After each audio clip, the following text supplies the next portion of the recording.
Hey everybody, today I wanted to go over our flying lead harness that we're going to offer for the Hardwire PDM 28. We'll offer a flying lead harness for the 25 and the 15 as well, but right now we finalized the 28. So what you're looking at here, when you buy a Hardwire PDM 28, it just comes with the connectors and some formed contacts in here. So you can crimp your own wires on this. So you don't need to buy this. We're just offering this for somebody who wants best quality wire you can buy and already kind of laid out for you. So what this is a flying lead harness that you populate yourself, or that's already populated in the connectors here, but you run to whatever devices you want. But some of the stuff is already done for you, right? So every single wire in this is Tevzel. 12 gauge Tevzel on your DTP 4-way. All these leads are 10 foot long. 14 gauge Tevzel on your outputs here. And then we have two outputs in the connector 4 that have double crimped 18 gauge wires. We'll get back to that. 16 gauge outputs here, all Tevzel. And then we've got some multiple crimped terminals for other things, and I'll give you an example of that here shortly. These are all 10 foot. These are 15 foot. These 14 gauge leads, these are 15 foot. These are 10 foot. And then we have your 12 inputs on connector 2, and those are 8 foot long. And then connector 1 is your switched ignition to turn this unit on. 2 CAN bus leads and 4 more inputs. And these are all 8 foot long. One of these CAN bus leads is already twisted up for you right here. I don't want to uncoil this all, but this is for your keypad. So you've already got a power, a ground, and your CAN high, CAN low already twisted in here for you. So the ground, all it does is just kind of come down here and do a loop. That's what this Kapton tape is for. So you'll terminate this to a chassis ground. But we decided to put this together because the Hardwire PDM is awesome. It just doesn't come with any wire. So a lot of guys have contacted us about buying a Hardwire PDM or have already bought a Hardwire PDM, and they're like, hey, I don't have any wire. Well, if you're gonna use a high quality PDM, we recommend using the highest quality wire you can use. So this is all Tevzel Slant 32 where applicable. We kind of laid it out a little to make it a little bit easier for you. So we're also going to include a set of wire strippers from Ideal for Tevzel. The jaw that's there is for Tevzel. So your old school wire strippers don't really work because the jacket on Tevzel wire is different. It is a thinner jacket, it is a lighter jacket, it is a lot stronger jacket, and it is also a lot better at dealing with heat and abrasion. So the conductor itself is a heck of a lot better than everything else out there as well. So if you want to learn more about Tevzel wire, look it up online. This is the best wire you can buy, period, hands down, no questions asked. This is it. So you get all of your connectors all populated and whatnot. Then you also get this will be in print form, and it'll also come, we can email it to you if you want it for, if you want to get on Excel and modify it yourself here, right? So this is connector 1.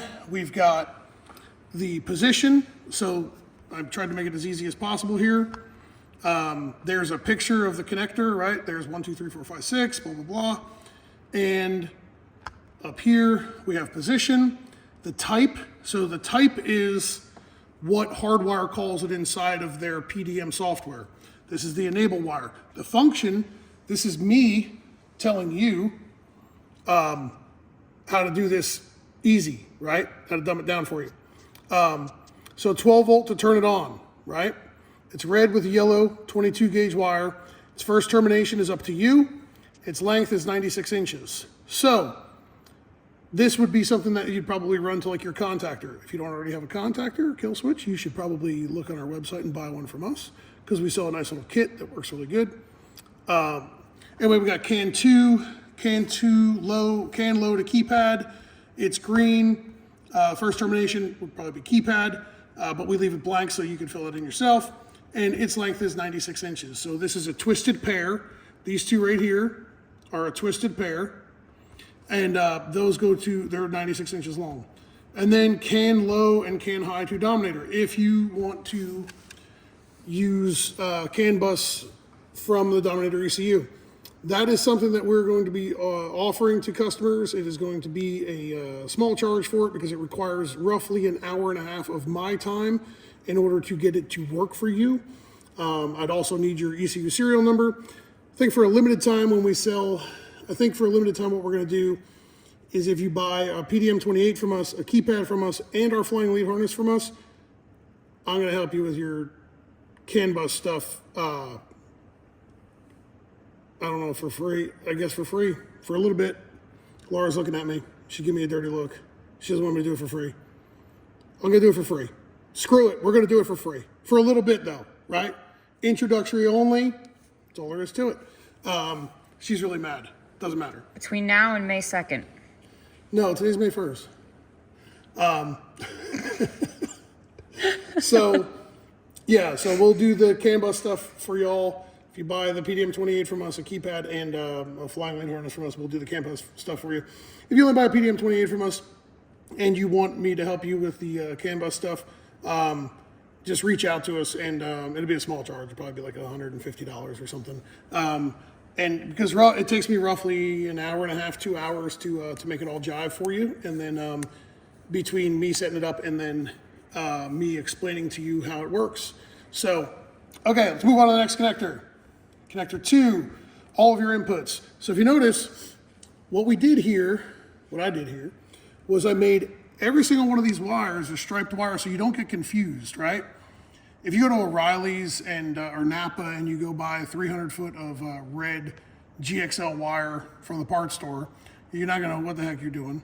This makes it a little bit easier, right? So you got your wire color here, first termination, your function. So this is editable on Excel. We can email this to you, and you'll also get a printed copy of this. So maybe maybe this input here is going to be your neutral, right? So like your neutral safety switch. So maybe that's your neutral switch, and your first termination is going to be like at your shifter, right? So maybe shifter DTM 2-way connector, right? DTM 2, right there. There you go. So something that you can come back and reference. My suggestion would be that when we email this to you, and this is the way we wire cars, it's the way I do it with a Dominator, it's the way I do it with a relay board or a PDM, it doesn't matter what it is, this is the way I do it. I will fill all these in before we cut a single wire. So you get this, you buy this from us, we shoot this over to you in an email, and you get on your computer and you spend an hour and you figure out every single thing that's gonna be in your car, where it's gonna go, what it's gonna do. All right, next is connector 3. So this is all of your outputs. So connector 3, we've got output types. There's also some notes in here, right? So like output 4, you notice output 4, 8, they are reverse current blocking. All outputs on this connector are 1000 hertz PWM capable. All outputs on this connector are rated at 20 amp continuous, 12 volt or ground capable. What that means is you can run these outputs at 20 amp per pin. Now the question's gonna come from some of you guys that say, hey, I read that a Deutsch DT pin is only good for 13.5 amps. Correct.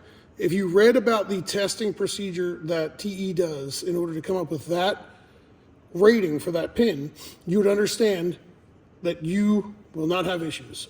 Also, you need to understand that the vast majority of you guys out there think that all of your stuff draws way more amperage than it actually does. So,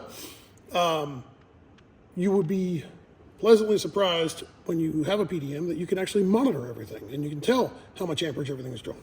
So 20 amp continuous on every single one of these contacts. Now, let me just tell you this, my opinion. You're gonna have a whole bunch of outputs that are like 1 amp, 2 amp, 3 amp, 5 amp, real small stuff, right? Maybe headlights, whatnot, if you got LED headlights or something like that. My suggestion would be to stagger high amperage draw outputs apart from each other, right? So like if output 12, right, so which is pin 12, don't put pin 11 and 10, make them all draw 20 amp each. Shove a headlight in there that only draws 3 amp and split it up, if that makes sense. So on connector 3, I did 2 pins. I did 2 of these pins that are multiple crimps, okay? So my thought process here is, and if you order one of our harnesses and you say, hey, I don't want that, just let me know and I'll shove a different color wire in there for you, modify your pin out, and you'll be good to go. Now, here's why I did this. This is red with black stripe. Let's just go look over this, right? So here, this right here is red with black stripe, right? So if you notice, we got 4 22 gauge wires coming out of this that are red with a black stripe. This is what I would use for my ignition circuit. And what I like to call my ignition circuit is I would turn on my ECU with this one. Then I would turn on my dash with this one. Then maybe I'd turn on my, I don't know, injector driver module with this one. And maybe I'd turn on my, I don't know, Pro 600 with this one, or whatever you're doing, right? So these are your ignition circuits, okay?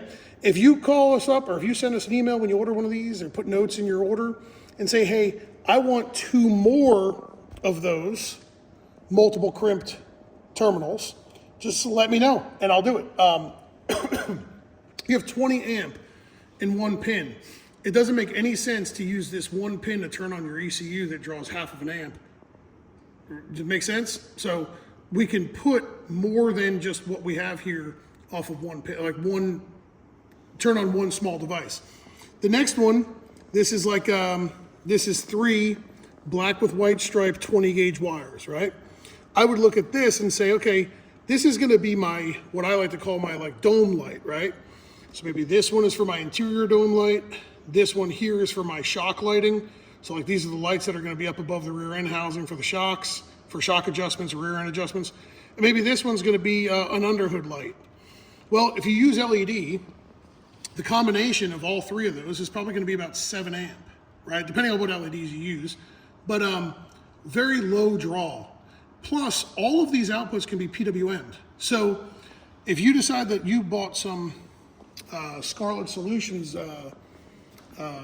interior lights, which are ridiculously bright, and you want to dim them, you could just run them at 50%, and now your amperage draw goes way down, right? So this is like what I would call like my dome light situation here, right? If you tell me you want multiple crimped outputs, you just have to tell me, right? Then we've got over here, we've got 2 more. In connector 4, we've got 2 more. And now these are done with 18 gauge, right? So they can handle a little bit more capacity, and they're doubled up, right? So you've got 2 18 gauge per pin. So maybe you want to make this your front marker, rear marker, right? That would make sense. And then maybe you want to make this, I don't know, whatever the hell you want to make it, right? Make it whatever you want. You do whatever you want. That's the beauty of a PWM. Anyway, I tried to think of everything that I could to make this as easy as possible for you. So let me go back to over this. There we go. My computer, there we go. So there's connector 4, right? So again, the pinout's all the same. Length, 180 inches. Then we go out to connector 5. All of these are 25 amp, or 30 amp continuous. I'm sorry, 30 amp continuous, not 25 amp. And again, all these outputs on this connector are 1,000 hertz PWM capable. So, and they're all reverse current blocking on connector 5. So, and the little star right there, I'll tell you that it's reverse current blocking. And all this information is also in the software for the Hardwire PWM or PDM, but I figured let's throw the information right here in case you're sitting at your computer and trying to figure out where you want to run what.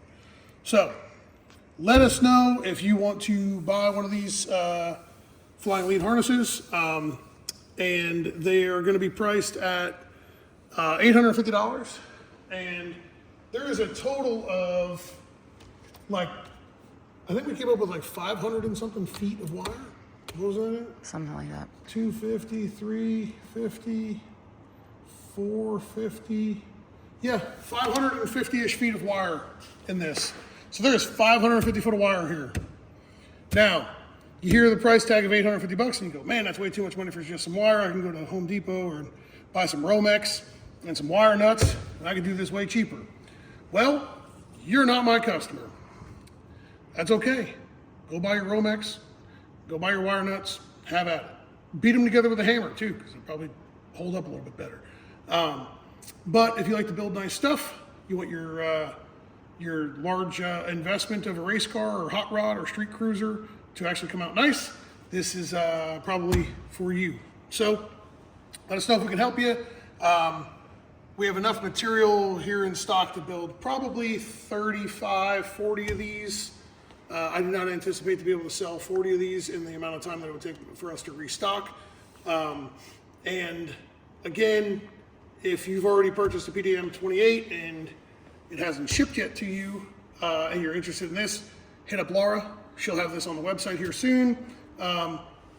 And once it's on the website, you'll be able to just check out. If you're interested in it before it's on the website, just call her up. She'll take care of you. And if you want me to do your CAN bus stuff for Holly, bother Laura and have your serial number for your ECU on hand, and make sure you've got this already ordered or whatever you're doing. So, all right, great, grand, terrific. See ya.